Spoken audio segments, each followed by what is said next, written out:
आज हम fundamental technical देखेंगे Maharashtra seamless limited. Maharashtra seamless limited का बीएसई कोड है 500265 एंड एनएस में इसका नाम है महा सीमलेस। इसका वेबसाइट क्या है, jindal.com पे आप चेक कर सकते हो ये क्या मैन्युफैक्चर करता है। सिंपली बताएंगे तो ये 1988 में इनकॉर्पोरेटेड था। महाराष्ट्र सीमलेस लिमिटेड मैन्युफैक्चर क्या करता है, सीमलेस पाइप एंड ट्यूब्स वगैरह मैन्युफैक्चर करता है। ARW pipes. It is also in business of renewable power generation. ये कौन सा बिजनेस में भी है, पावर जनरेशन का एंड रिग ऑपरेशन वाला बिजनेस में भी है। इसका क्लोजिंग प्राइस है 746 3 जनवरी का एंड इसका डिक्लाइन कितना हुआ था 3 जनवरी को -0.59%। इसका मार्केट कैप्चर है 9,992 CR मीन्स ऑलमोस्ट 10,000 CR। एक मिड कैप का स्टॉक है ये, क्योंकि 5,000 CR और 20,000 CR के बिटवीन में रहता है, ये इसका अंदर रहता है। फिर CMP कितना है 746 एंड 52 हाई कितना है 1099 एंड 52 लो है 563। Stock price to earning ratio है 11.8, ऑलमोस्ट अप्रोक्सीमेटली 12 है। मीन्स लोगों के एज्यूम, इन्वेस्टर के एज्यूम से, लोगों के एज्यूम के हिसाब से ये 12% का रिटर्न दे रहा है। इसके बाद इसका बुक वैल्यू कितना है 444। तो फिर ये बुक वैल्यू के हिसाब से अब इन्वेस्ट करना लायक नहीं देखेंगे, simply CMP divide book value करेंगे।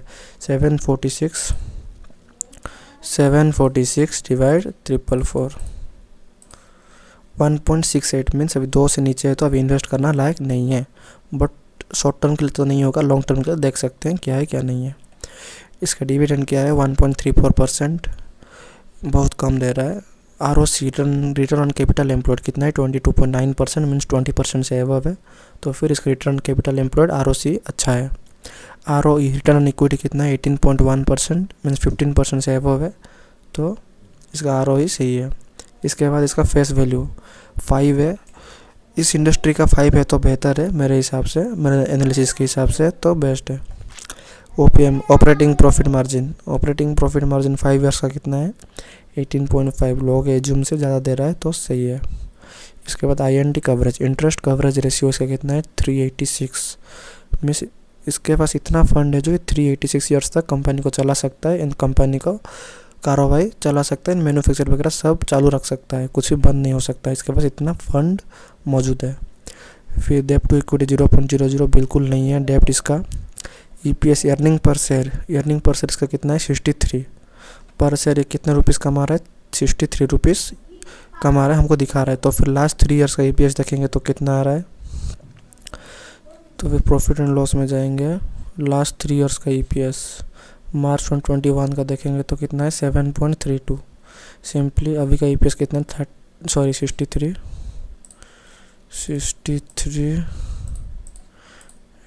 63 माइनस करेंगे सिंपली लास्ट 3 ईयर्स के EPS के साथ 7.32 माइनस 7.32 मीन्स ये ऑलमोस्ट 55 रुपीज़ का प्रॉफिट दे रहा है पर ईयर। हम लास्ट 3 ईयर्स का एनालिसिस करेंगे तो किसका EPS का, तो फिर परसेंटेज में निकालने के लिए सिंपली डिवाइड करेंगे लास्ट 3 ईयर्स के EPS के साथ। कितना था 7.32 डिवाइड 7.32 इंटू 100, ये पर ईयर हमको 760% का रिटर्न दे रहा है लास्ट 3 ईयर्स में एनालिसिस करेंगे तो फिर 760% रिटर्न दे रहा है तो बहुत अच्छा दे रहा है। लोग तो एज्यूम कर रहे हैं 11.8% और ये दे रहा है 700%, तो बहुत ज़्यादा दे रहा है। इसके बाद सेल्स ग्रोथ 3 ईयर्स में कितना हुआ है 32.8% एंड सेल्स ग्रोथ 5 ईयर्स में कितना हुआ है 12.1%। मीन्स इस 3 ईयर्स में इसका सेल्स ग्रोथ अच्छा हुआ है। इसके बाद इसका एडवांटेज क्या है, कंपनी हैज रिड्यूस डेप्ट, कंपनी इज ऑलमोस्ट डेप्ट फ्री, डेप्ट रिड्यूस किया, इसके बाद डेप्ट फ्री भी हो चुका है। Company has deliver good profit growth दे रहा है कितना 26.3% CAGR over last 5 years. Last 5 years में ये 26.3% का CAGR का प्रॉफिट दिया है। तो इसके साथ सेम स्टॉक रत्नमणि मेटल्स, सरदा एनर्जी, NMDC स्टील, ये सब इसके साथ सेम स्टॉक है। प्रॉफिट एंड लॉस में इसका सेल्स कितना हुआ है 5,089 CR एंड एक्सपेंस कितना हुआ है 4,107 CR। मीन्स इसका OPM मीन्स इसका ऑपरेटिंग प्रॉफिट मार्जिन का परसेंटेज कितना है 19%। तो फिर इसका प्रॉफिट भी अच्छा खासा हो रहा है 20% के आसपास हो रहा है 22 मीन्स 20 मतलब अप्रोक्सीमेटली बोल रहा हूँ 19%, 22, 18%, 14% इसका सही है। इसका कंपनी के हिसाब से इसका सेल्स ग्रोथ वगैरह शॉर्ट टर्म के लिए अभी भी ले सकते हो मेरे एनालिसिस के हिसाब से, बट आपके हिसाब से आप ले सकते हो क्या है क्या नहीं है। इस इंडस्ट्री को आप लॉन्ग टर्म भी रख सकते हो एंड शॉर्ट टर्म भी रख सकते हो, क्योंकि पाइप एंड ट्यूब वगैरह काम हर वक्त आ सकता है, लॉन्ग टर्म में भी और शॉर्ट टर्म के लिए भी। इस इंडस्ट्री का काम बहुत है फिर फ्यूचर में। इसके बाद इसका शेयर होल्डिंग पैटर्न, प्रोमोटर्स के पास ईयरली बेसिस पे देखेंगे, एक मिनट। हाँ, प्रोमोटर्स के पास है 68%, फॉरेन इंस्टीट्यूशनल इन्वेस्टर के पास है 7.97, अप्रोक्सीमेटली 8%, डोमेस्टिक इंस्टीट्यूशनल इन्वेस्टर के पास है 4.34%, अप्रोक्सीमेटली 4%, गवर्नमेंट के पास 0 है एंड पब्लिक के पास है almost 20%। Means stock long term के लिए सही है, प्रोमोटर्स जैसे होल्ड किए हैं, पब्लिक जैसे होल्ड किए हैं। FII DI के हिसाब से ये सब बहुत कम है। FIDI इसके हिसाब से लॉन्ग टर्म के लिए बेस्ट स्टॉक है ये, महाराष्ट्र सीमलेस। एंड अभी तो इन्वेस्ट करना लायक नहीं है क्योंकि हमारा बुक वैल्यू 2 से नीचे है, तो फिर लॉन्ग टर्म के लिए सही रहेगा। एक बार टेक्निकली भी देख लेंगे क्या है क्या नहीं है। ये टेक्निकली महाराष्ट्र सीमलेस का 1 डे कैंडल फ्रेम, तो फिर ये रेंज पे घूम रहा है कब से, 5 दिसंबर से। आज हो गया 3, 4, आज मैं 5 दिसंबर को 5 जनवरी 2025 को मैं एनालिसिस कर रहा हूँ, तो फिर एक महीने से ये इस रेंज पे घूम रहा है। किधर 800, एक मिनट, 815 से 680, 815 से सिंपली माइनस करते हैं, 815 से माइनस 680,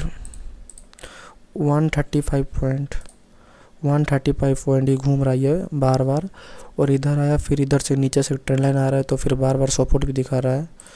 इधर आप देख सकते हो एक सपोर्ट, दूसरा सपोर्ट, तो फिर ये तीसरा सपोर्ट, तो फिर चौथा सपोर्ट, 4 बार सपोर्ट ले चुका है इधर। एंड इधर से एक अच्छा वाला कैंडल बनाया कब, 1 जनवरी को, तो फिर अभी और एक रीटेस्ट भी ले सकता है शायद, क्योंकि रेड कैंडल दिखा रहा है। तो फिर इधर आएगा तो नहीं भी आएगा तो इधर इसको ब्रेकआउट कर दिया, तो इधर एक ग्रीन कैंडल, इधर एक ब्रेकआउट हो गया, तो इस कैंडल के ऊपर 815 के ऊपर ब्रेकआउट हुआ तो फिर ऊपर आराम से चल सकता है इतने तक। फर्स्ट टारगेट है 905 एंड सेकंड टारगेट है 986 एंड थर्ड टारगेट है इधर 1072। लॉन्ग टर्म के लिए बेस्ट हो गए, शॉर्ट टर्म के लिए आप रिस्क नहीं ले सकते, लोगे तो आपके हिसाब से। मैं कोई सेबी रजिस्टर्ड नहीं हूँ, मैं जस्ट एजुकेशन पर्पज़ में ये वीडियो बनाता हूँ। Thank you, like share and subscribe कर दीजिए।